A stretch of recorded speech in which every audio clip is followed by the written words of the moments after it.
사무엘하 강의 49번째 시간으로 왕국에 해를 끼치는 원인이라는 제목으로 말씀을 보겠습니다. 이제 다윗은 왕위에 다시 올라 이스라엘 전역을 통치하게 되었습니다.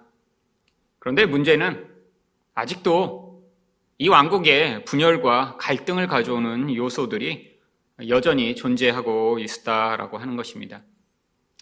이 다윗 왕이 이렇게 왕위에 올랐는데 왜 이스라엘에 이렇게 여전히 분열과 갈등이 존재하는 것일까요? 왕국에 해를 끼치는 자들이 존재했기 때문이죠. 그렇다면 왕국에 해를 끼치는 원인은 무엇인가요? 첫 번째로 은혜를 무시하는 태도입니다. 1절 상반절 말씀을 보겠습니다. 마침 거기에 불량배 하나가 있으니 그의 이름은 세바인데 베냐민 사람 비그리의 아들이었더라. 한 불량배가 나타나 이스라엘에 다시 전쟁을 가져오게 됩니다. 그런데 이 사무엘서에는 이 불량배라고 하는 존재들이 자주 등장합니다. 이 불량배라고 번역된 벨리알이라고 하는 이 단어는 원래 아무 쓸모가 없는 것이라는 뜻을 가지고 있습니다. 도대체 성경에서 이렇게 아무 쓸모없는 존재는 누구를 이야기하는 것일까요? 사무엘상 2장 12절을 보시면 엘리의 아들들은 불량자라 여호와를 알지 아니하더라. 이 엘리의 아들들이 바로 벨리알, 불량자라고 등장합니다. 근데 성경에서 이렇게 쓸모없는 자를 누구를 이야기하나요? 하나님을 알지 못하는 자를 쓸데없는 자라고 이야기를 하고 있습니다.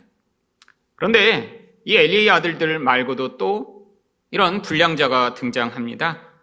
사무엘상 25장 25절을 보시면 원하옵나니 내 주는 이 불량한 사람 나발을 개의치 마옵소서. 그의 이름이 그에게 적당하니 그의 이름이 나발이라. 그는 미련한 자니이다.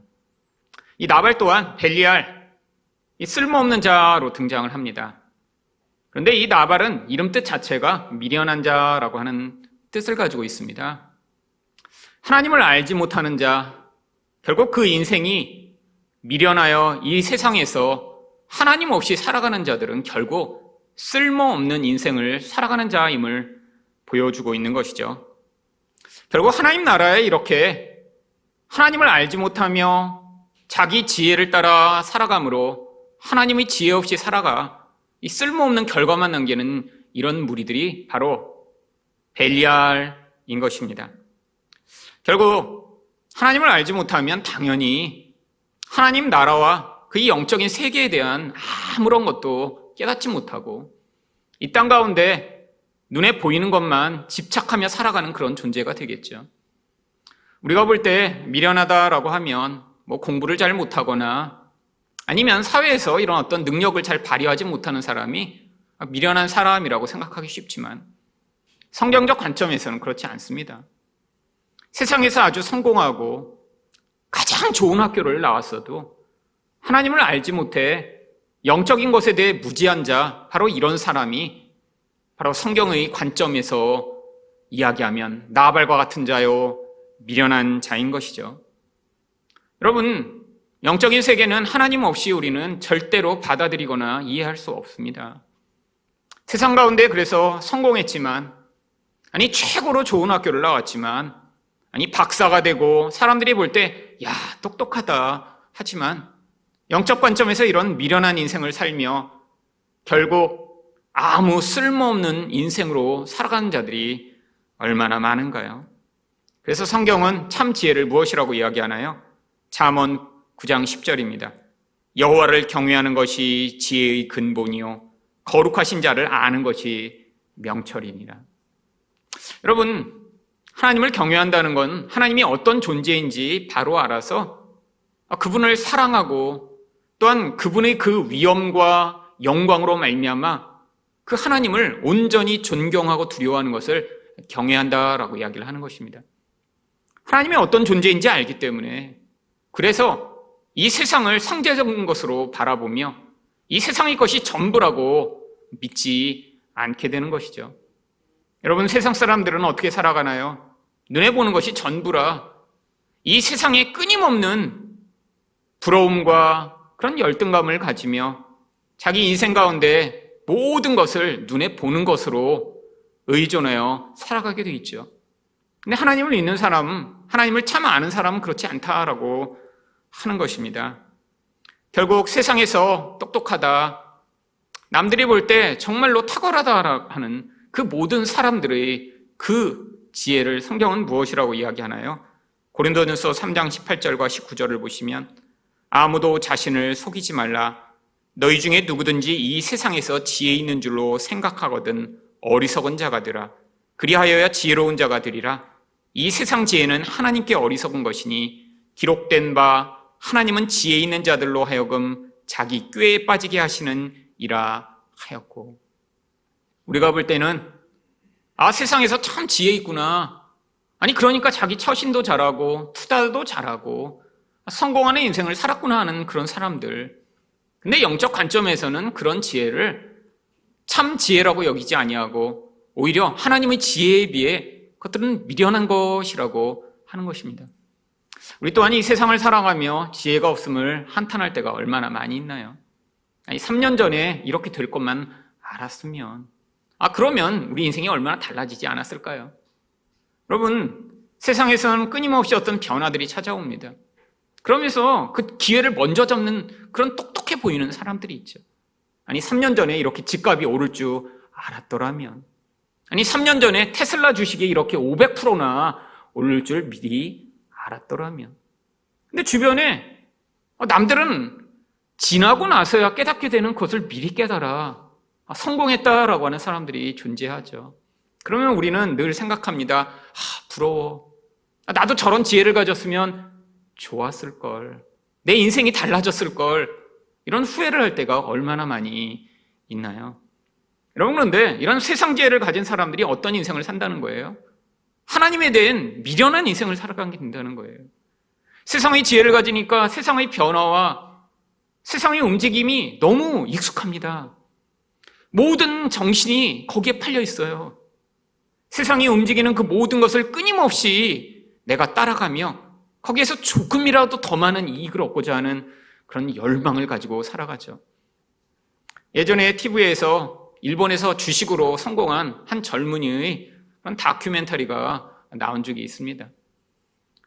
30대밖에 안 됐는데 주식으로 100억이 넘게 돈을 벌었대요. 사람들이 얼마나 그 사람을 부러워하는지. 그래서 다큐멘터리 이 프로에서 이 사람을 취재를 한 거예요. 도대체 젊은 사람이 어떻게 이렇게 돈을 벌 수 있을까? 그래서 그 집에 가서 이렇게 취재를 했더니 아주 넓은 집에 혼자 살고 있더라고요. 그런데 잠자는 시간도 너무 아까워서 정말 잠도 제대로 못 자는 거예요. 왜? 내가 투자한 그 주식이 자는 동안에 오르거나 내릴까 봐 그 긴장 때문에 제대로 잠을 못 자요. 컴퓨터 모니터가, 여러분 주식하는 사람들 대부분 어때요? 한 4-5개를 화면을 띄워놓습니다. 하루 종일 앉아서 그 자리에 앉아서 그 주식 그래프가 어떻게 되는지를 계속 보고 있어야 돼요. 그래서 자기가 그렇게 100억대 부자가 됐는데, 그런데 잠을 줄여가며 계속 그 그래프만을 보고 있는 삶을 10년 전째 살고 있는 거예요. 한 번도 놀러 가본 적이 없대요. 왜? 내가 놀러 가는 동안 이 주식이 이렇게 바뀌어서 돈을 잃어버릴까 봐 그 걱정 때문에. 그 프로를 보고 있는데 제 마음이 안타깝더군요. 사람들은 어떻게 주식으로 100억이나 벌 수가 있지? 그런데 그 인생이 감옥에 갇힌 그런 정말 비참한 인생으로 보이더군요.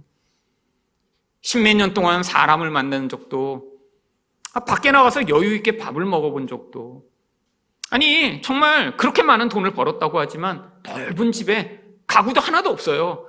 그냥 컴퓨터 모니터만 있는 거예요. 딴 게 필요 없는 거예요, 삶에서. 왜? 그 인생의 그 지혜로 말미암아 그 돈을 버는 것이 그 인생의 전부가 되어버렸으니까요. 이게 바로 세상에서 지혜 있다라고 하는 그 실체입니다. 여러분, 결국 이렇게 하나님을 알지 못하고 미련하게 되면 어떤 영적 반응이 나타나게 되어 있나요? 바로 이 세바와 같은 그런 철학을 가지고 살아가게 되어 있는 것이죠. 이 세바가 어떻게 주장을 하나요? 1절 중반절을 보시면 그가 나팔을 불며 이르되 우리는 다윗과 나눌 분깃이 없으며. 여러분, 무슨 얘기예요? 지금 우리 거는 우리 거고 다윗 것은 다윗 것이라는 거예요. 그러니까 다윗과 우리가 서로 엮일 필요가 없다라고 이야기하는 것이죠. 여러분, 정말인가요? 아니죠. 다윗으로부터 우리가 받은 영향력도 없고 우리 거를 당신에게 줄 필요도 없고 우리 건 다 우리 거야 라고 주장하는 이런 주장이요. 여러분, 근데 이건 왕국에서 말도 안 되는 일입니다. 여러분, 왕은 원래 나라의 모든 것을 다 소유한 자예요. 근데 그 왕국에 사는 인간이 난 왕의 것 하나도 없고 우리 것도 왕의 것 아니야 라고 주장하는 이 모든 것, 이건 사실 반역행위죠. 여러분, 이게 바로 하나님 나라에서 많은 사람들이 착각하며 살아가고 있는 태도를 이야기하는 것입니다. 여러분, 하나님 나라에서는 모든 게 하나님 거예요. 그런데 이렇게 하나님을 알지 못하는 미련한 자는 어떤 태도를 가지냐면, 아니, 하나님이 나에게 주신 것 물론 있겠지. 하지만 내 인생은 내 거야. 내 돈도 내 거야. 내 시간도 내 거야. 내 자녀도 내 거야. 내 인생의 모든 것 내가 이루어낸 것이고 다 내 거야 라고 주장하는 이런 태도요. 여러분, 모든 게 다 내 거라고 생각하면 어떤 반응이 나오나요? 하나님께 영광을 돌릴 수가 없습니다. 다 내 건데요. 내가 노력해서 이만큼의 재선과 성공을 이루어냈고, 내가 이렇게 남보다 똑똑하니까 내가 이 정도의 지위에 올랐으며, 내가 이렇게 열심을 내서 내 자녀들에게 이런 좋은 길을 주어 내 자녀들이 이 정도 성공했다라고 생각하는, 내 존재가 다 내 거라고 생각하는 이런 무서운 태도요. 창조주 하나님을 자기 인생에서 배제하며 내가 내 인생의 주인이 된 태도요. 이게 바로 영적으로 미련한 자가 주장하는 태도라고 하는 것이죠. 여러분, 그런데 우리도 얼마나 이런 생각들을 자주자주 하나요? 여러분, 내 거라고 생각하기 때문에 포기하지 못하는 거예요. 내 자녀가 내 거라고 생각해서, 내가 만들어낼 수 있다고 생각해서 자녀를 포기하지 못하는 것입니다. 내 재산이 내 거라고 생각하니까 포기하지 못하는 거예요. 내 인생이 내 거라고 생각하니까 내가 원하는 대로, 내가 원하는 수준으로, 내가 원하는 대우와 내가 원하는 그런 모습으로 살아가길 원하는 거죠. 여러분, 다 하나님이 주신 것이라고 생각하면 그런 태도가 나올 수가 없습니다. 자녀도, 내 돈도, 내 인생도 내 게 아니라 하나님 것이라고 생각하면, 그러면 그 하나님의 것에 어떤 문제가 생기고 어떤 상황이 벌어져도 정말 자기 것이라고 생각하는 사람처럼 고통스럽고 포기하기가 어렵지 않겠죠. 여러분, 미국에서 제가 유학을 시작했을 때 차가 없어서 차를 이제 사기 위해 고민을 많이 했습니다. 근데 돈이 없으니까 좋은 차를 사고 싶은데 참 이게 갈등이 되는 거예요.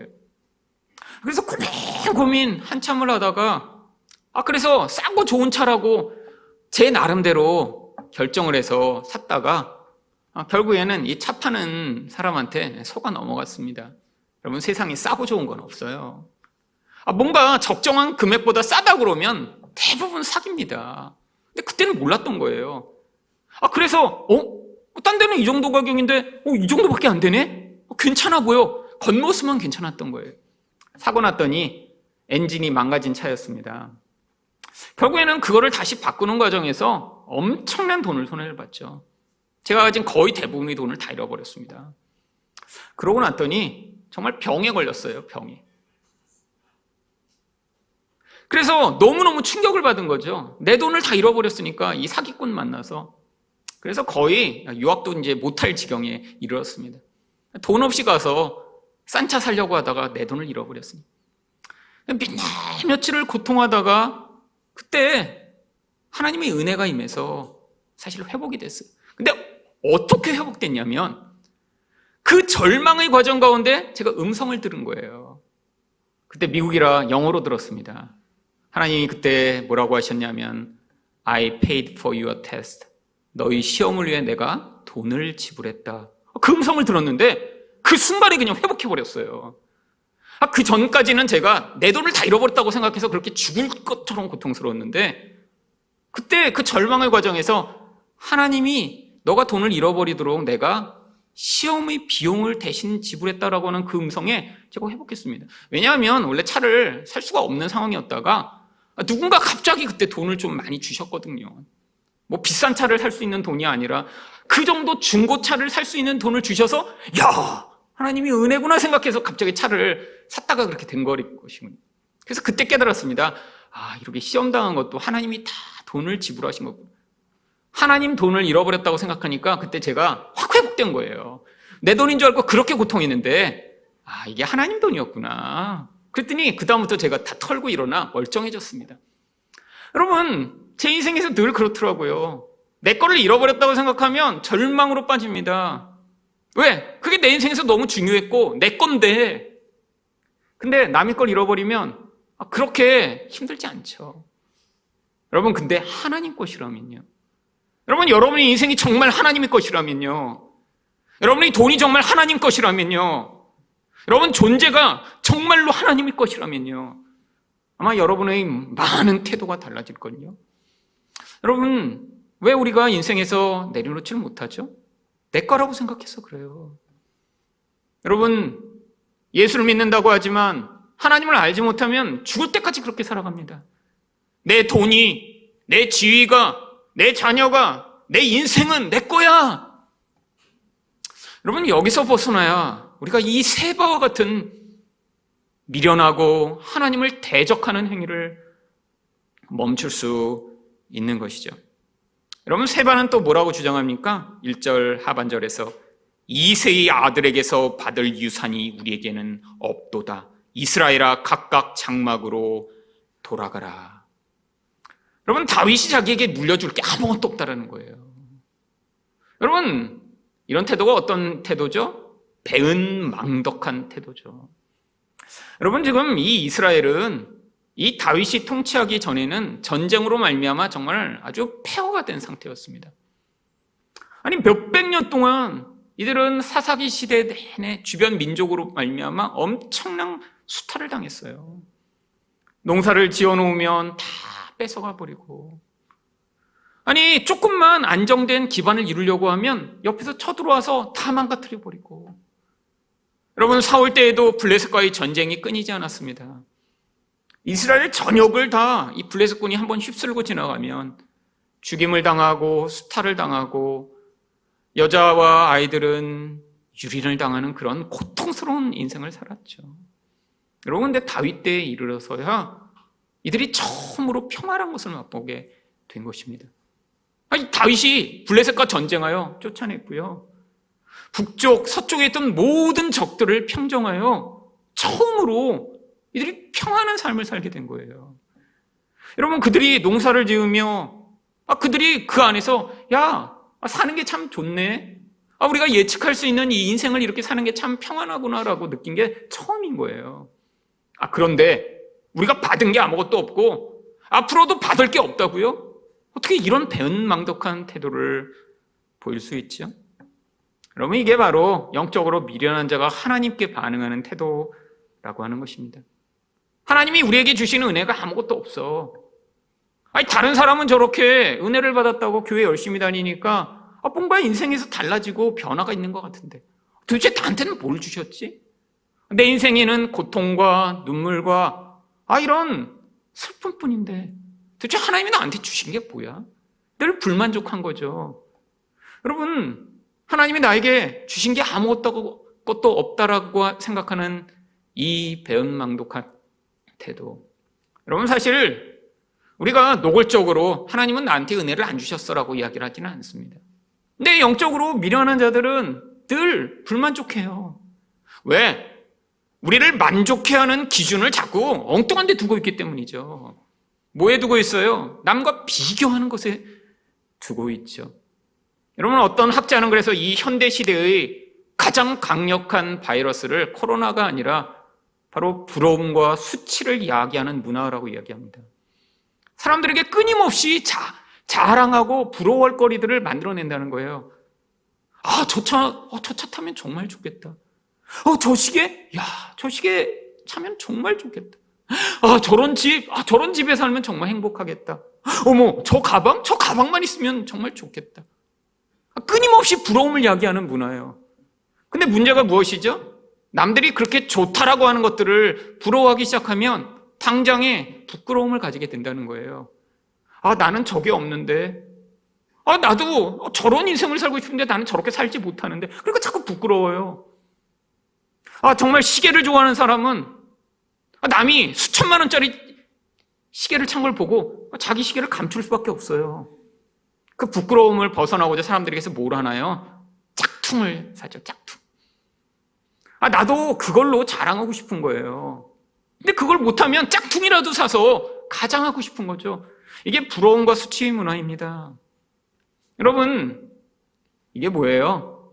바로 영적으로는 하나님의 은혜를 마치 아무것도 받지 못한 양 스스로를 생각하게 만드는 병이죠. 하나님이 우리에게 얼마나 큰 은혜를 주셨나요?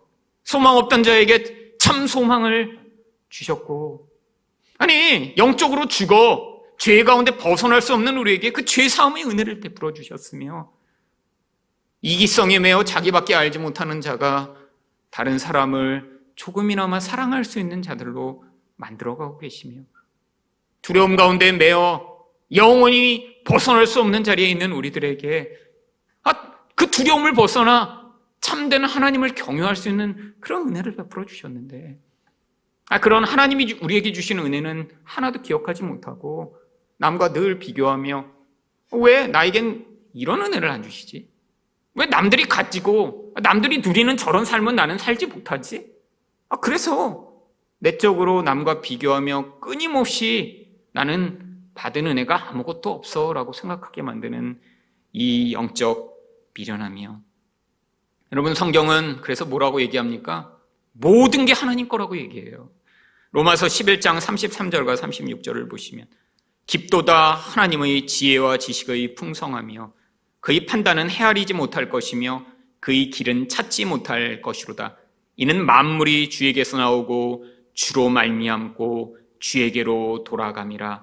그에게 영광이 세세에 있을지어다. 아멘. 그럼 뭐가 참 지혜래요? 우리가 어떻게 그 지혜를 알지 못한대요? 모든 것이 하나님으로부터 나오고, 모든 것이 하나님으로부터 말미암고, 모든 것이 또 하나님께 돌아가요. 하나님이 창조주시며, 하나님이 모든 것의 근원이시며, 하나님이 결국 모든 것을 마무리하실 유일한 분이시라는 거예요. 이걸 알게 되는 게 뭐예요? 그게 지혜의 지식의 그런 오묘함인 것이죠. 여러분, 미련한 자는 이렇게 생각하지 않습니다. 그래서 영적으로 미련한 자들이 뭐라고 얘기하죠? 인간은 아메바로부터 결국 진화돼서 만들어진 존재라는 그런 주장을 하고요. 그리고 살면서는 내 인생은 내 거야라는 그런 주장을 하고요. 그리고 미래에는 결국 아무것도 없을 거야라는 스스로 거짓말로 자신의 두려움을 벗어나고자 스스로 그 거짓말에 매여 살아가죠. 여러분, 하지만 우리에게 눈을 열라고 하는 거예요. 어떤 눈을 열어야죠? 하나님을 아는 만큼, 우리 하나님이 어떤 분이신가 알아 모든 것이 하나님의 것이라는 것을 받아들이고 결국 하나님 앞에서 하나님께 영광을 돌리는 인생을 살라라고 초대하시는 것입니다. 여러분, 또한 이런 영적 지혜가 있는 자는 은혜를 은혜로 반응하게 되어 있죠. 그래서 에베소 2장 8절을 보시면, 너희는 그 은혜에 의하여 믿음으로 말미암아 구원을 받았으니 이것은 너희에게서 난 것이 아니요 하나님의 선물이라. 여러분, 우리께 아무것도 없다는 거예요. 여러분, 이 구원의 모든 근원뿐 아니라, 이 땅 가운데 지금 우리가 구원받는 이 모든 과정 또한 우리가 그 구원에 조금도 보탤 수 없어서 결국 우리 하나님의 은혜만을 찬양하는 자 되게 만드시는 것이 하나님이 우리 인생에서 요구하시는 것이라는 거죠. 여러분, 근데 문제는 이런 세바와 같은 미련한 자의 선동이 훨씬 쉽게 먹힌다라고 하는 것입니다. 14절을 보시면, 세바가 이스라엘 모든 지파 가운데 두루 다녀서 아벨과 벳마가와 베림 온 땅에 이르니 그 무리도 다 모여 그를 따르더라. 여러분, 이런 선동이 너무 쉽게 먹히는 그런 세상이라는 거예요. 사람들은 영적 지혜가 없어서 쉽게 받아들인다는 거예요. 여러분, 영적인 눈이 열리고 나면 이런 진화론 같은 주장이 정말 얼마나 어리석은 주장인지 금방 알 수 있습니다. 여러분, 이런 인간이나 동물과 같은 그런 정말 고등의 그런 완벽한 존재들이 어떻게 그냥 수억 년의 시간이 지나면 그냥 세상에 있던 그런 바이러스가 점점 진화를 거쳐 인간이 될 수 있나요? 근데 세상 사람들은 오히려 하나님이 창조하셨다는 것들을 받아들일 수가 없어요. 오히려 그냥 말도 안 되는 그런 이론을 받아들이는 게 더 맞다라고 생각을 하죠. 오히려 그래서 하나님이 창조하셨다라고 하면 어떻게 저렇게 종교적으로 미련할 수가 있어? 라는 생각을 하게 되는 것이죠. 여러분, 이런 선동이요. 네 건 네 거야. 네가 뭐 그럴 필요가 있어? 라는 그런 주장이요. 여러분, 이게 세상의 영향력입니다. 내 인생은 내 거니까 하나님, 내 인생에 터치하지 마세요. 내가 원하고 내가 계획하고 내가 생각하는 대로 내 인생을 살고 싶어요. 이게 훨씬 더 잘 먹힌다는 거예요. 여러분, 여전히 세상 가운데 끊임없이 그래서 이런 영향력들이 확산되고 있습니다. 시대마다 인간은 스스로 자율적인 존재이며 스스로의 고기성과 스스로의 자율성을 보장받은 그런 존재라고 생각하며 하나님의 질서가 아니라 내가 원하는 질서대로 살아가는 것이 옳다라고 생각하는 이 영향력. 여러분, 그래서 교회의 역사 가운데도 끊임없이 구원조차 은혜가 아니라 인간의 행위로 얼마든지 우리가 구원을 얻을 수 있으며, 아니 그 구원을 완성하는데 네가 이렇게 노력하고 애쓰고 너희 열심을 부리면 네가 그 구원의 어떤 단계와 수준에 이를 수 있다라고 주장하는 것들이 계속해서 교회를 위협하고 있죠. 여러분, 결국 이 두 가지 상황 가운데 갈등이 벌어질 수밖에 없다는 것입니다. 어떤 갈등이요? 모든 것이 하나님의 것이며 모든 것이 은혜다라고 생각하는 이 복음의 진리. 그런데 아니야, 내 인생은 내 거며 은혜가 아니라 내 행위로 말미암아 내 인생은 개척할 수 있고 내 인생은 하나님의 그 모든 계획과 은혜를 벗어난 그런 독립적 존재라고 생각하는 이 두 가지 상황 가운데 이 두 가지 주장이 충돌하며 갈등할 수밖에 없다는 것입니다. 결국 15절에서 싸움이 벌어집니다. 이에 그들이 벳마가 아벨로 가서 세바를 애우고 그 성읍을 향한 지역 언덕 위에 토성을 쌓고 요압과 함께한 모든 백성이 성벽을 쳐서 헐고자 하더니, 이 세바가 이끄는 이 반역자 무리가 어느 한 성으로 들어간 거예요. 그래서 결국 그들을 포위하며 지금 이 요압이 이끄는 군대가 또 다른 토성을 쌓아 높은 데서부터 공격해 나가려고 지금 준비를 하고 있는 것입니다. 여러분, 이 전쟁이 벌어지면 어떤 일이 벌어질까요? 이 성 안에 있던 사람들 다 죽임을 당하겠죠. 그런데 그 성에는 이미 원래 살고 있던 사람들이 있어요. 이 세바가 사람들을 선동하여 이끌고 들어갔는데, 그래서 그들이 인원이 많고 힘이 강하니까 그 성을 마치 자신의 성인 것처럼 점령하고 있지만 성에는 이미 살고 있던 주인들이 있었던 것이죠. 그 중에 한 지혜로운 여인이 등장합니다. 16절입니다. 그 성읍에서 지혜로운 여인 한 사람이 외쳐 이르되 들을지어다 들을지어다 청하건대 너희는 요압에게 이르기를 이리로 가까이 오라 내가 네게 말하려 하노라 한다 하라. 아니, 이렇게 지금 전쟁에서 한 성을 포위하고 지금 전쟁을 하려고 하는데 왜 이 지혜로운 여인이 등장하는 것일까요? 지금 여태까지 제가 얘기했던 맥락이 있잖아요. 여러분, 이 세바는 어떤 사람이라고요? 단순한 불량배가 아니라 영적으로 미련한 자라고요. 여러분, 이 영적으로 미련한 자에 대한 심판이 어떻게 일어난다고요? 하나님의 지혜로 말미암아 나타나게 됨을 보여주고자 하는 거예요. 여러분, 지금 요압이 결국 이 여인의 부름에 와서 서로 대화를 합니다. 아니, 왜 우리를 이렇게 다 멸하려고 하냐고 하니까 요압이 전부 멸하려는 게 아니라 이 성에 세바라는 나쁜 놈이 들어가서 지금 너희를 선동하고 있는데 그놈만 죽이면 모든 게 끝난다. 여러분, 이 지혜로운 여인이 그래서 어떻게 하나요? 22절입니다. 이에 여인이 그의 지혜를 가지고 모든 백성에게 나아가매 그들이 비그리의 아들 세바의 머리를 베어 요압에게 던지니라. 이에 요압이 나팔을 불매 무리가 흩어져 성읍에서 물러나 각기 장막으로 돌아가고 요압은 예루살렘으로 돌아와 왕에게 나아가니라. 여러분, 이렇게 악을 퍼뜨리는 이 미련한 놈 하나만 죽으면 전쟁이 끝난다는 거예요. 그래서 이 지혜로운 여인이 이 지혜를 가지고 이 전쟁을 잠잠케 하는 그런 묘책을 내 결국 이 전쟁이 끝나 나머지 모든 사람들이 살아나게 됩니다.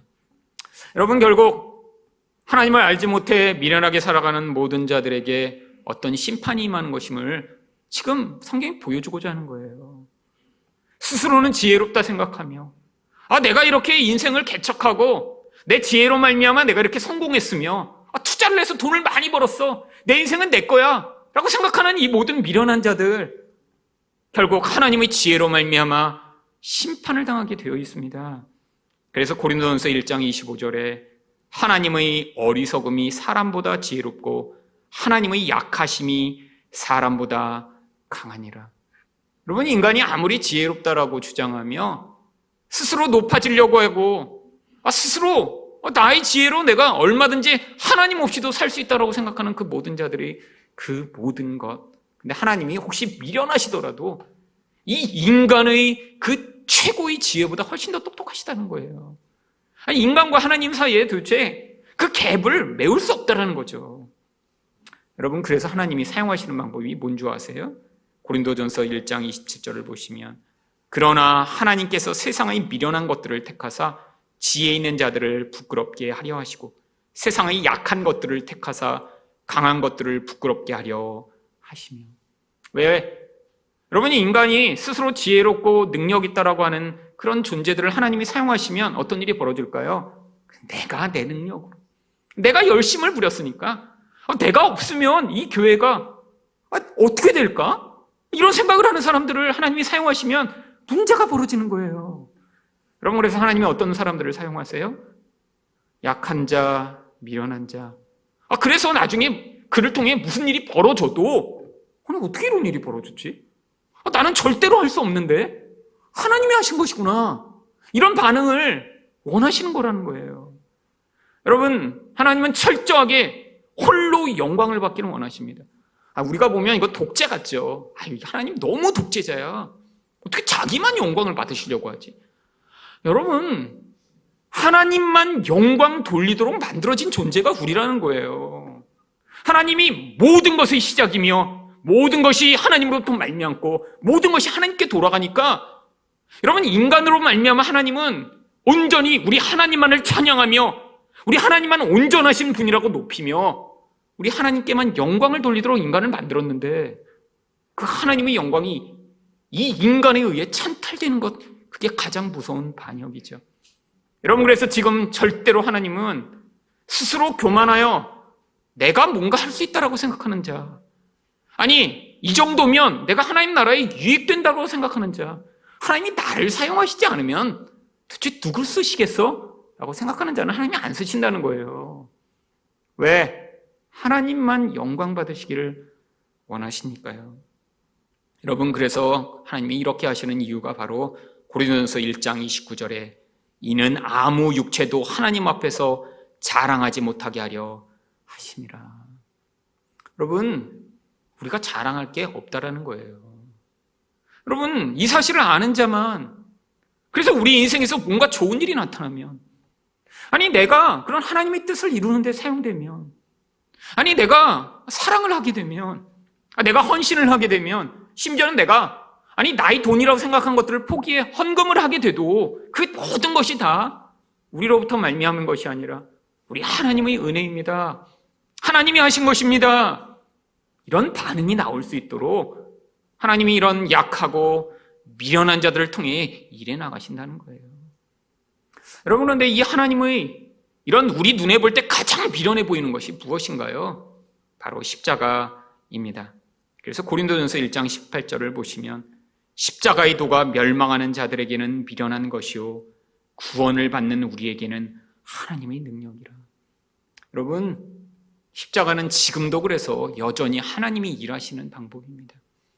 우리가 볼 때는 뭔가 좀 문제가 있는 사람, 하나님이 힘을 주셔서 좀 강하게 만드시고, 조금 미련해서 좀 힘들어하는 사람, 하나님이 지혜를 조금만 주셔서 똑똑하게 만들어주시고, 좀 가난해서 있는 사람, 하나님이 정말 다이아몬드라도 하나씩 꾹 주셔서 좀 그 문제를 당장 해결해 주시면 참 좋을 것 같죠.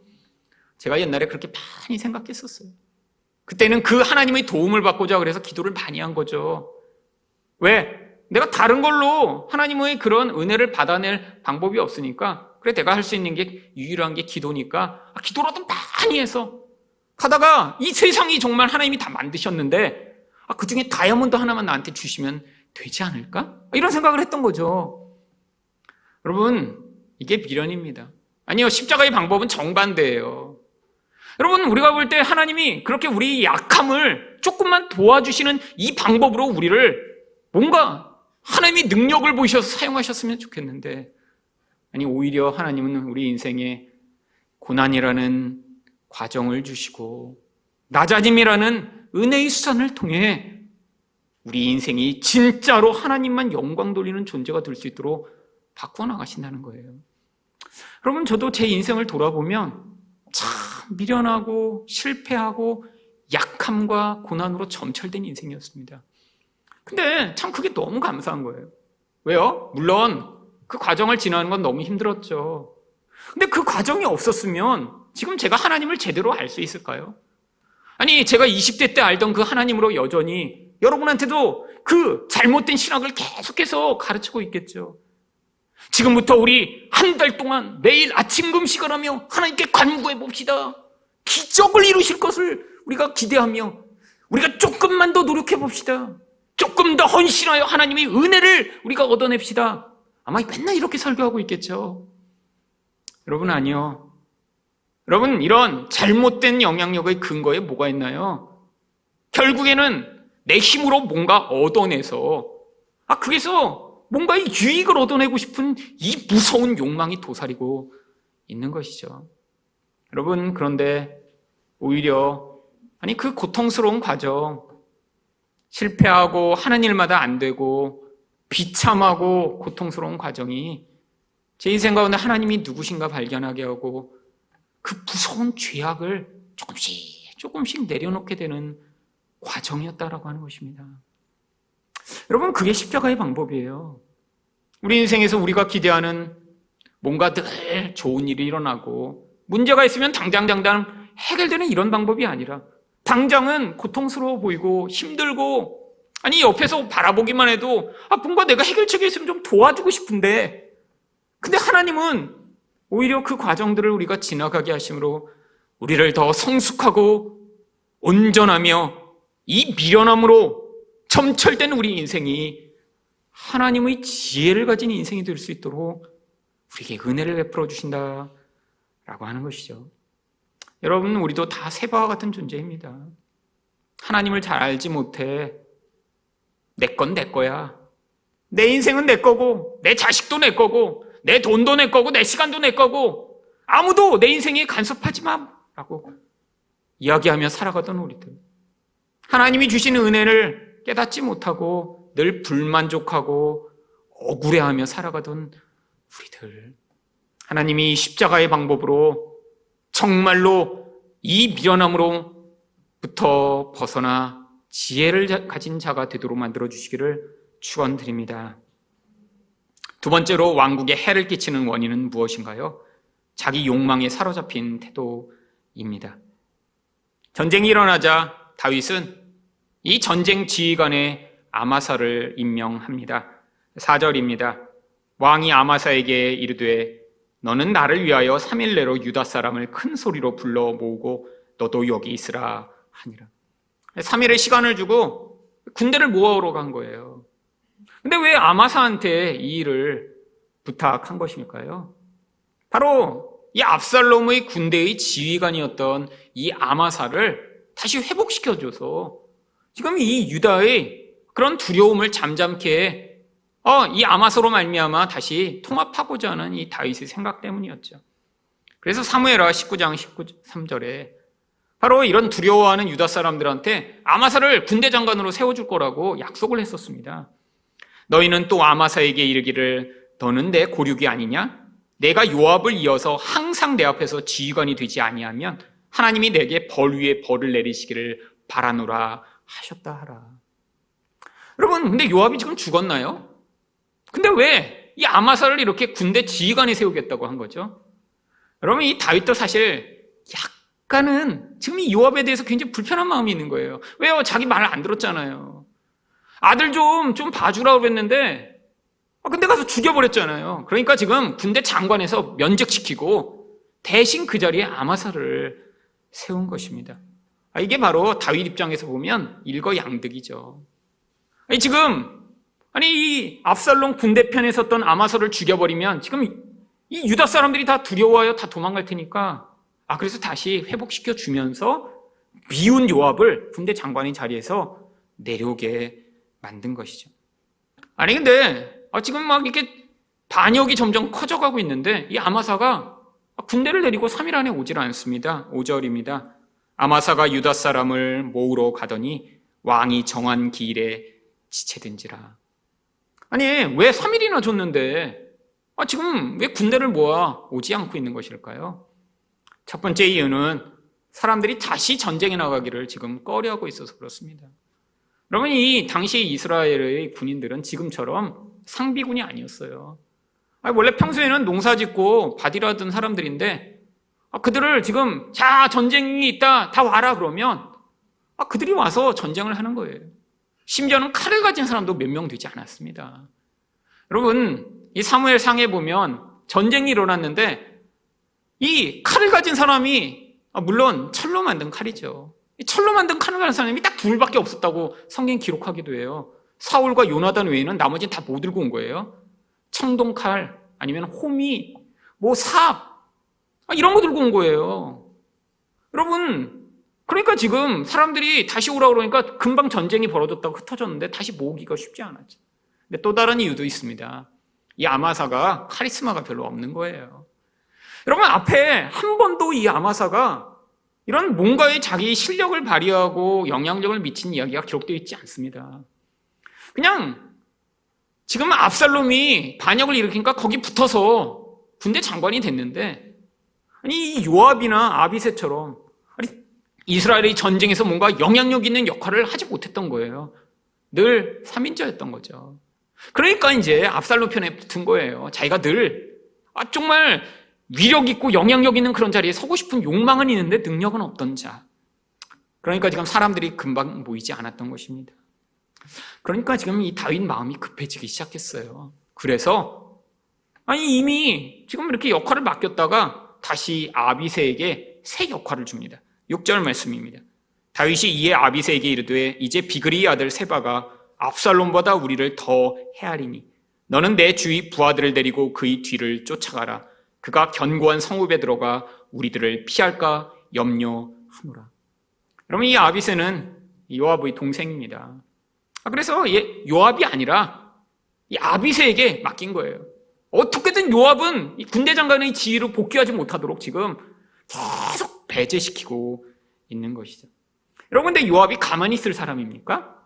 그러니까 어때요? 7절에서 보면 요압을 따르는 자들과 그렛 사람들과 블렛 사람들과 모든 용사들이 다 아비새를 따라 비그리의 아들 세바를 뒤쫓으려고 예루살렘에서 나와. 요압과 요압의 군대, 그 다음에 유다 사람들이 안 왔으니까 용병들인 그렛 사람과 블렛 사람들, 이 사람들이 합쳐져서 지금 전쟁을 시작하려고 가고 있는 거예요. 근데 그때야 이제 아마사가 오기 시작했습니다. 3일이 다 지나고 그 다음에야. 8절입니다. 기브온 큰 바위 곁에 이름에 아마사가 맞으러 오니 그때 요압이 군복을 입고 띠를 띠고 칼집에 꽂은 칼을 허리에 맸는데 그가 나아갈 때 칼이 빠져 떨어졌더라. 원래 지금 군복을 입고 칼을 차잖아요, 허리에. 근데 이 요압이 여기 있는 지금 아마사가 이렇게 있어서 인사를 하고 하는데 갑자기 칼집에 있던 칼이 뚝 떨어져 버린 거예요, 밑으로. 왜 그런 일이 벌어졌을까요? 요압이 일부러 한 것입니다. 여러분, 지금 굉장히 적대적인 관계인 거 서로 다 알고 있어요. 그거 모르겠어요? 지금 요압의 자리를 이 아마사가 대신 뺏었어요. 그리고 얼마 전까지 서로 전쟁하던 사이입니다. 근데 이 큰 칼을 가지고 거기다 손을 대고 만약에 요압이 다가오면 이 아마사가 지금 긴장을 하고 혹시라도 있을 공격을 피하려고 하겠죠. 그러니까 요압이 칼을 일부러 풀어서 뚝 떨어뜨려 버린 거예요. 마치 무장을 하지 않은 것처럼. 그 다음에 어떻게 이야기합니까? 9절입니다. 요압이 아마사에게 이르되 내 형은 평안하냐? 지금 사촌 형이에요. 그러니까 형 평안해? 라고 이야기하며 오른손으로 아마사의 수염을 잡고 그와 입을 맞추려는 체하며. 이 고대에 이렇게 수염을 잡았다라는 게 어떤 의미인지 잘 모르지만 이게 아마 적대적인 행위는 아니었음을 알 수 있습니다. 뭐 이스라엘 남자들이 수염을 기르는데 아주 친한 사이에는 수염을 이렇게 만지면서 서로 인사를 했던 것 같아요. 여기밖에 안 나오니까 뭐 알지 못하는데 지금 상대로 하여금 모든 긴장을 풀게 하며 친근감을 느끼게 하는 행위로 지금 다가가는 거죠. 그래서 이 아마사는 형 잘 있었어? 하면서 이렇게 다가오려고 하는 이 사촌 동생을 보며 마음을 평안하게 먹고 있었는데 그 다음에 10절에서 무슨 일이 벌어지나요? 아마사가 요압의 손에 있는 칼은 주의하지 아니한지라 요압이 칼로 그의 배를 찌르매 그의 창자가 땅에 쏟아지니 그를 다시 치지 아니하여도 죽으니라. 여러분, 오른손으로는 수염을 잡는 것처럼 했는데 왼손에 단도를 가지고 있었던 거죠. 그리고 배를 찔렀는데 여러분, 이렇게 찔렀는데 창자가 쏟아지나요? 창자가 쏟아져 나오려면 찔른 다음에 밑에까지 쭉 긁어야 됩니다. 그래서 이 배를 다 열어야지 창자가 나오죠. 완전하게 죽이려고 집어넣은 다음에 밑에까지 쭉 열어서 배를 다 갈라버린 거예요. 창자가 쏟아져 나와 죽습니다. 사촌형을 왜 이렇게 잔인하게 죽인 것이죠? 이 요압의 무서운 권력욕 때문입니다. 여러분, 요압은 정말로 생명을 내놓고 자기가 군대 지휘관의 자리에 서고자 했던 자예요. 여러분, 예루살렘 성을 점령할 때 누가 가서 이 예루살렘 성을 먼저 점령하겠는가 다윗이 이야기하니까 요압이 달려가서 그 위협을 무릅쓰고 먼저 점령해서 군대 장관의 자리에 섰습니다.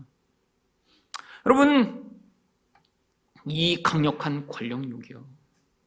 그런데 그렇게 해서 몇십 년간 자기가 최고 지위에 서 있었던 거예요. 근데 자기 적군에게 그 군대 지휘관의 자리가 올라가니까 너무너무 분노했던 거죠. 여러분, 이게 바로 권력의 속성입니다. 여러분, 권력은 두 사람과 나눌 수가 없어요. 한 사람만이 그 권력을 가져야 돼요. 근데 스스로 내가 가장 높은 자리에 서야 된다라고 생각하는 사람에겐 그 자리가 아닌 다른 자리가 주어지면 견딜 수가 없는 것이죠. 여러분, 결국 이렇게 아마사를 죽이자마자 바로 다음 절에, 그래서 11절에 이 요압의 선동에 의해 요압을 다시 지휘관의 자리에 사람들이 세웁니다. 요압의 청년 중 하나가 아마사 곁에 서서 이르되 요압을 좋아하는 자가 누구이며 요압을 따라 다윗을 위하는 자는 누구냐. 여러분, 지금 선동하고 있는 거죠. 아마사가 죽었으니까 이제 요압이 1등이야. 요압을 따라갈 자가 누구야? 라고 사람들을 다 선동해. 다시 이 요압이 바로 군대 지휘관의 자리에 서도록 하는 거예요. 결국 이렇게 사람들을 선동해 요압이 그런 사람들이 우두머리에 섰더니 23절에서 결국 다윗도 그것을 다시 인정합니다. 그래서 23절부터 나오는 대신의 자리에 보시면 요압은 이스라엘 온 군대의 지휘관이 되고 다시 지휘관의 자리로 복귀해버리는 거예요. 여러분, 근데 요압이 가지고 있던 또 다른 이유가 있습니다. 어떤 이유죠? 요압은 이 보복심이 누구보다 투철한 사람이에요. 자기에게 잘못하거나 뭔가 문제를 일으킨 사람을 그냥 두고 볼 수 없는 사람이에요.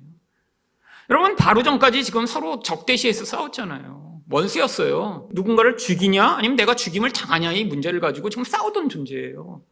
용서할 수가 없죠. 여러분, 이전에도 요압은 자기 동생을 죽였던 아브넬을 죽였던 사람입니다. 사무엘하 3장 27절을 보시면 아브넬이 헤브론으로 돌아오매 요압이 더불어 조용히 말하는 듯이 그를 데리고 성문 안으로 들어가 거기서 배를 찔러 죽이니 이는 자기 동생 아사헬의 피로 말미암음이더라. 여러분, 이 요압은 절대로 용서라는 것이 없는 사람입니다. 근데 이 요압을 통해 도대체 성경이 뭘 보여주고 있는 거죠? 하나님 나라에 가장 회방이 되는 이런 악한 영향력이 무엇인가를 보여주고 있는 거예요. 여러분, 그게 뭔지 아세요? 바로 이 무서운 권력욕과 보복심이라고 하는 것입니다. 여러분, 권력욕이나 보복심이나 사실 똑같은 거예요. 왜요? 스스로 내가 모든 것을 통제하며 내가 원하는 대로 하고 싶은데 거기에 방해가 되는 모든 존재는 다 죽여버리고 싶은 것이 이 권력욕의 본질입니다. 근데 이게 왜 하나님 나라에 가장 방해가 되나요? 이게 바로 하나님처럼 되고자 하는 인간이 가지고 있는 죄성이 가장 강력하게 표출되고 있는 그런 모습이기 때문이죠. 여러분, 죄성 물론 다양한 방식으로 표출됩니다. 어떤 사람은 이 죄로 말미암아 끊임없이 거짓말하는 사람이 있죠. 어떤 사람은 게으른 사람이 있죠. 어떤 사람은 허영심에 빠져 살아가는 사람이 있죠. 죄로 말미암아 우울해하는 사람도 있죠. 여러분, 근데 이 모든 것 가운데 하나님처럼 되고자 하는 이 죄성이 가장 강력하게 표출돼 이 하나님 나라에 가장 큰 회방을 가져오는 게 바로 이 무서운 권력욕입니다. 그럼 미국에서 나온 어떤 비즈니스 잡지에 이런 절대 권력을 가진 자들이 왜 결국에는 타락하게 되는가를 쓴 그런 기사를 본 적이 있습니다. 사람들이 왜 이렇게 절대 권력을 가지고 싶어하며 그 절대 권력이 있으면 왜 또 이렇게 타락하게 되는가? 첫 번째 이유가 결국 사람들이 이런 권력을 열망하는 그 가장 중요한 이유는 누구한테도 제약을 받지 않는 그런 힘을 소유하고 싶기 때문이죠. 근데 문제는 그것 때문에 타락하게 된다는 거예요. 여러분, 아무한테도 제약을 받지 않는다? 그래서 내 마음대로 할 수 있다? 이게 하나님처럼 되고 싶은 욕구잖아요. 근데 인간이 하나님처럼 되려고 하는 순간에 거기서 가장 무서운 타락이 일어나기 마련이죠. 여러분, 또 다른 이유를 이 책은 이렇게 얘기합니다. 자기의 어떤 잘못과 실수도 은폐하고 제거할 수 있는 힘을 권력은 주니까. 여러분, 권력자라는 게 그런 거죠. 자기가 아무리 잘못을 해도 다 은폐할 수 있는 거예요. 누군가를 죽이고도 권력이 있으면 다 덮어버릴 수 있는 거예요. 여러분, 권력자가 되면 그 권리를 갖는 거예요. 미운 사람 다 죽여버릴 수 있는 거예요. 아니, 일반적인 세상이라면 누군가를 죽이면 안 되잖아요. 그럼 처벌을 받아야 되잖아요. 여러분, 그런데 독재자들은 그런 것이 필요 없죠.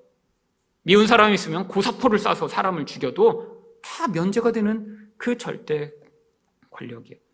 여러분, 또 권력자가 되면 어떤 힘을 가지게 되나요? 어떤 정보, 어떤 사람에 대한 특권적인 접근이 가능합니다. 자기만 알 수 있는 거예요. 자기만 어떤 사람을 사용하고 이용할 수 있는 것이죠. 이게 무서운 힘이라는 거예요. 마지막으로 개인이 어떤 조직을 통해 이루어내는 성공감, 이게 엄청난 쾌락을 준답니다. 내 개인이 무엇인가를 해서 이루어낸 것보다 집단으로 어떤 일을 했을 때 그게 내 마음대로 돼서 성취되는 그 성취감이라는 건 상상을 초월할 만큼 좋다라는 거예요. 근데 이게 뭘 가져온다고요? 절대 부패를 가져온다는 것입니다. 왜? 내가 하나님처럼 돼서 내 마음대로 할 수 있으니까. 그래서 내 마음대로 사람을 사용하고 내 마음대로 정보를 독점하며 내가 무슨 잘못을 해도 아무도 그 잘못에 대해 이야기를 하지 않는 그런 상황이 되어버리면 반드시 부패하기 마련인 것입니다.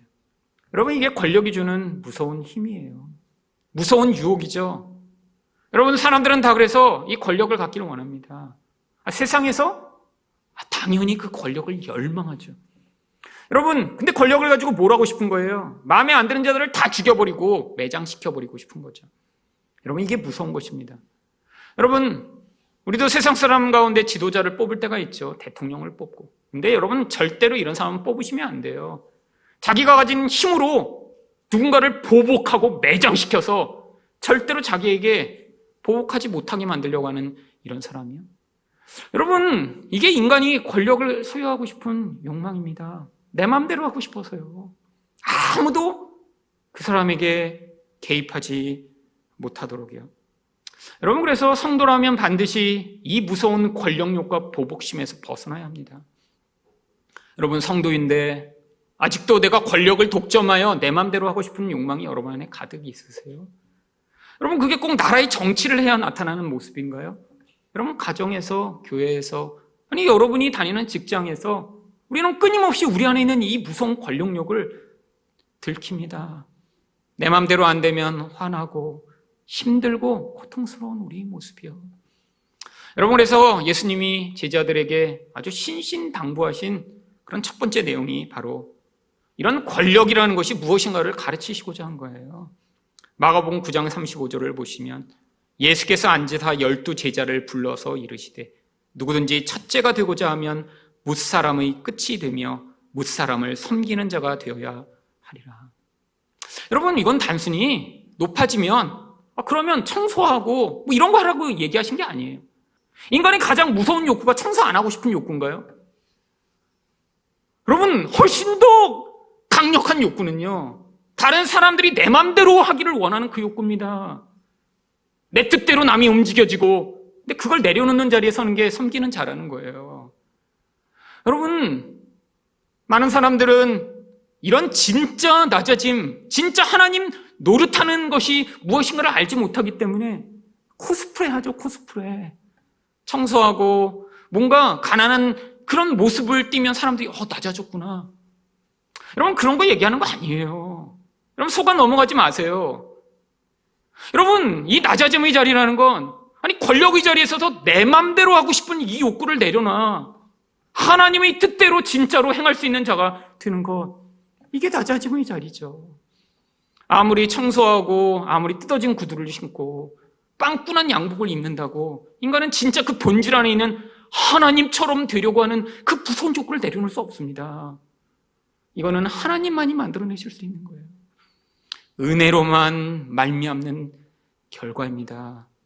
여러분, 자기 안에 이 무서운 욕구가 계속 튀어나오고 내 마음대로 되지 않으면 힘들고, 내 뜻을 어떻게든 관철시키고 싶어서 내 가족이든 주변에 있는 사람들을 달달 볶으며 계속해서 내 말대로 해, 내 말대로 해 라고 하고 싶은 이 욕구랑 우리가 싸워가며, 하나님, 내가 하나님처럼 되려고 하는 이 무서운 욕구에서 내려와 이 요압처럼 남을 죽이고 파괴하는 인생으로부터 벗어날 수 있도록 해달라고 간구하는 자만이, 여러분, 이 요압과 같은 무서운 하나님 나라를 파괴하는 그 행위로부터 벗어날 수 있는 것입니다.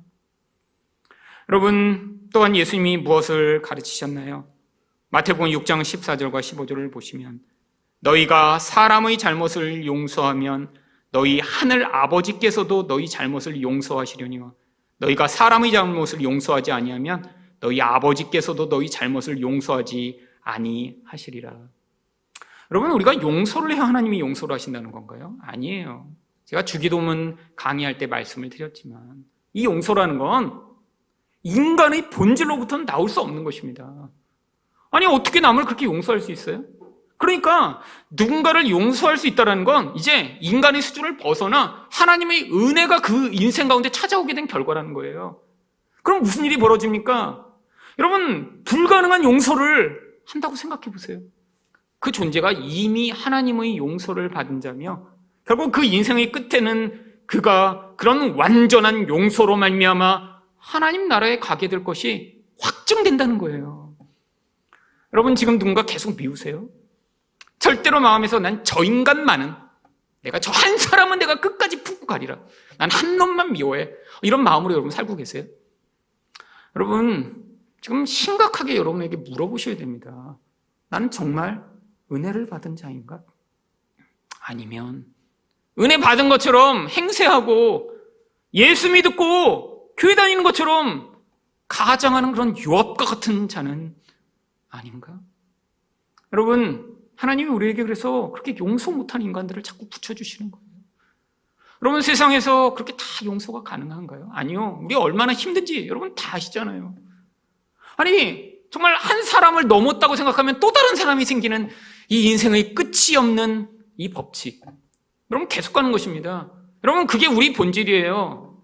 누군가 계속해서 밉고 새로운 미운 거리들이 생기는 이 우리 끝이 없는 이 마음. 여러분, 왜 밉죠? 우리 마음이 너무 좁아서 그래요. 사람을 받아들일 수 있는 사랑의 그 넓이를 갖지 못해서 끊임없이 밉고 싫은 거죠. 여러분, 하지만 하나님이 우리에게 요구하십니다. 너는 하나님 나라에 유익된 존재로 네 인생을 마무리할 것이냐? 아니면 이런 세바와 요압과 같은 이런 미련함으로 하나님 나라에 해를 끼치는 존재가 될 것인가? 여러분, 우리 세바의 결국이 어떻게 끝났는지 아시죠? 요압 또한 똑같은 결국을 맞이합니다. 열왕기상 2장 31절을 보시면, 솔로몬 왕이 이르되 그의 말과 같이 하여, 이 그는 요압입니다. 요압이 나중에 죽을 건 아니까 제단으로 뛰어가 제단을 뿔을 붙잡고 지금 있는 거예요. 그러니까 어떻게 해요? 그의 말과 같이 하여 그를 죽여 묻으라. 요압이 까닭없이 흘린 피를 나와 내 아버지의 집에서 내가 제하리라. 아무리 하나님의 제단에 달려가 그 제단 뿔을 잡고 난 못 죽어, 죽이려면 여기서 나를 죽여 라고 해도 죽여버리라는 거예요. 여러분, 이렇게 자기 욕망을 이루기 위해 살아간 자, 내 권력으로 내 미운 사람들 다 처단하며 내가 원하는 하나님의 노릇을 하며 산 자는 마지막 순간에 하나님 앞에 달려가 우리 하나님 발을 붙들고 하나님 살려주세요 라고 아무리 간구해도 그러면 살아날 수 없다는 거예요. 왜? 그건 그냥 옛사람의 본질이거든요. 내가 원하는 대로 인생 가운데 마치 이스라엘의 많은 무공을 세우고 생명을 희생하며 살았어도 그는 철저히 하나님 나라에 방해되는 방해꾼으로 살았던 것이거든요. 여러분, 이 옛사람의 원죄에서 우리가 벗어나야 됩니다. 우리 안에 있는 이 요압과 같은 마음, 세바와 같은 마음. 여러분, 이 본질이 결국에는 예수님의 제자들에게도 그래서 똑같이 나타나는 것이 아주 정상적이죠. 여러분, 마태복음 26장 51절과 52절을 보시면 예수와 함께 있던 자 중의 하나가 손을 펴 칼을 빼어 대제사장의 종을 쳐 그 귀를 떨어뜨리니, 이 일도 누가 했는지 우리는 다 알고 있습니다. 베드로요. 왜? 열심히 특심하였으니까. 그 열심이 무슨 열심이에요? 내 열심이요. 내 힘과 내 노력과 내 열정으로 하나님을 위해 섬긴다 그랬는데 오히려 또 이 짓을 하고 예수님이 뭐라고 하시죠? 52절에 이에 예수께서 이르시되 내 칼을 도로 칼집에 꽂으라. 칼을 가지는 자는 다 칼로 망하느니라. 여러분, 이게 하나님 나라의 원리입니다. 하나님 나라는 세상의 힘으로 이루어지는 게 아니에요.